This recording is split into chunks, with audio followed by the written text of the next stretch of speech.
Hi guys, it's Elisa again. I wanted to come on and tell you that my surgery is scheduled and I will be getting my VNS therapy implanted on Thursday, which is just a few days from now. It's going to be a morning surgery, so the plan is for me to go in and have a urinalysis done to make sure I'm not pregnant, and then talk to the anesthesiologist and hopefully meet the surgeon again, and then go do surgery. It takes about an hour and a half. Quick in and out surgery. The doctor said that it's not a difficult surgery. If anything, it's just monotonous, which I felt was comforting, and that he thought it was such an easy surgery. I did put a lot of thought into what type of surgeon I wanted, whether or not I wanted it to be a neurosurgeon or if I wanted it to be an ear, nose, and throat doctor. And I did choose an ENT because the portion that he will be cutting on is the neck, the throat area. He has more knowledge about that area than a neurosurgeon, and he's used to having to manage cutting in an area where scars would appear. So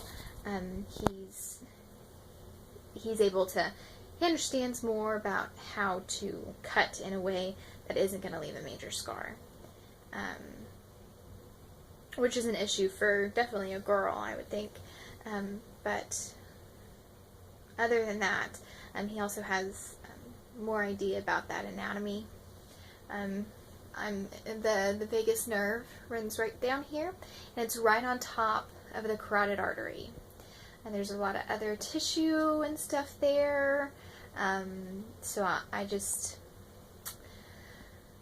felt an ENT would be better. That was my choice. Also, I haven't heard good things about neurosurgeons. I don't know why, but it seems like the patients who have used neurosurgeons, which there's no literature on this at all, but the patients who I've read that have used neurosurgeons don't turn out as well as ear, nose, and throat doctors, that they have more severe of the symptoms. It could just be me, or I don't know. Let's see. I wanted to tell you why I chose VNS therapy. This will be about my 10th year of having epilepsy, or being diagnosed with epilepsy. I was probably having seizures before I was actually diagnosed, but I didn't have a tonic-clonic until I was 16. So I went through all the testing. I did an MRI, I did a CAT scan, I did an EEG, I did a sleep-deprived EEG, and I have epilepsy.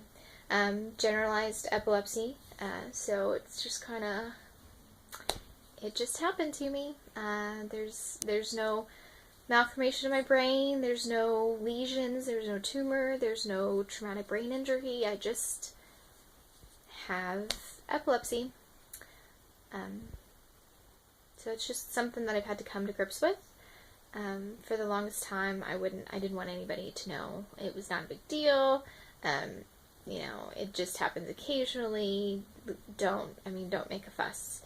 And I'm still that way, but I'm a little more confident in telling people, yes, I have epilepsy, so just in case I have a seizure, this is what you do. I make sure that everybody I'm around knows, because there's always a chance of me having a seizure, even when I went for a long period without having a seizure. VNS therapy is for patients who have refractory epilepsy. So it's for patients with generalized, maybe focal as well, but definitely generalized epilepsy, in which 3 or more medications have not been able to control their seizures. I was first put on Topamax, which I was on for about 2.5 years, up to the highest dosage. Totally fried my brain, changed my personality, It gave me this weird sensory feeling, numb and tingly arms and legs, and I felt like I would be moving faster than everything else around me, so I'd slow down, so it looked like I was a crazy person in front of everybody else. And then I had a hard time retrieving words, so I know what the word was, I just couldn't get it out of my mouth. And that's something that that I still kind of have to deal with, but I'm much better at word retrieval now. Also, it made me lose probably 30 pounds.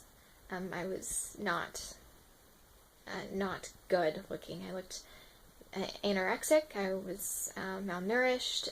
Something about Topamax is it will decrease your appetite, but skyrocket your metabolism. And I was on the highest dosage possible, so all the side effects that came along with it hit me hard. And it wasn't controlling my seizures, so my memory was just shot during those 3 years, which happened to be my junior year of high school to my freshman year of college. That's when we changed me over to an epileptologist in Little Rock, Arkansas, where he immediately said, well, we need to take you off Topamax, it's not working. So he put me on Lamictal, and weaned me off of Topamax and upgraded my dose of Lamictal, and that seemed to control my seizures much better than Topamax. We also did a 3-day EEG to find out what type of seizures I have. We didn't catch a tonic-clonic, but we caught over 400 absence in 3 days, and myoclonic seizures. So found out that those were the 3 types that I definitely had. So put me on medication, and every 6 months I'd have an EEG to see if my medicine was working, and it did for 2 years. And then he said, oh, well, you're actually having some absence during hyperventilation during the EEG. So he raised my dosage a little bit, and with amygdala, there's a side effect of dizziness. And oh man, raising it up 50 milligrams made me so dizzy. I couldn't see, I couldn't walk, it was horrible. So we had to decrease my dosage, and he put me on Keppra as well. So a low dosage of Keppra and a medium dose of Lamictal. Doing great until a little bit later on. My body got a little more used to those medications, and so I needed more and more and more. So now I'm at the highest level of Keppra, and like possible. You're not allowed to give more. And then I am to the highest amount of Lamictal that I can take without being severely depressed or dizzy. So my only other option, oh, by the way, that's not controlling my seizures. That would be the problem with those medications. So the only other option I had was to do a different kind of medication, or VNS therapy. And talking to my doctor, there's a 5% chance that another medication will work, and a 30% chance of VNS working. So going with my odds, and a lot of research and soul searching, I am going to go with VNS. I had a lot of issues with implanting something in my body and getting cut on, and going under anesthesia and things like that. Had a lot of concerns, but I feel that this is the better option.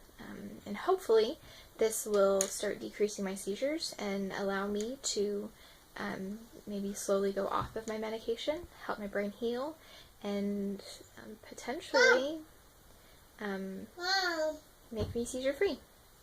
That's the goal, but short term is just to get rid of the new petty malls that I'm having, and then maybe later on reducing the medication, because medications are still pretty harsh. And side effects aren't that great. But that's a quick blurb on the VNS and why I'm gonna do it. Oh, by the way, my other video kind of gave you a rundown of what you needed to do in order to get VNS therapy. First thing to do is talk to your doctor. Make sure that you have the right type of epilepsy, because not every type is a candidate for VNS. And you have to have, I think it's 2, possibly 3 or more medications that haven't controlled your epilepsy or side effects have been too hard for you. So if you're interested in VNS, talk to your doctor. Talk to your neurologist. And hopefully they'll be able to give you the answers. I will see you guys later on in the week. Going into surgery, maybe. Coming out of surgery. I'm not quite sure. But thank you guys. God bless.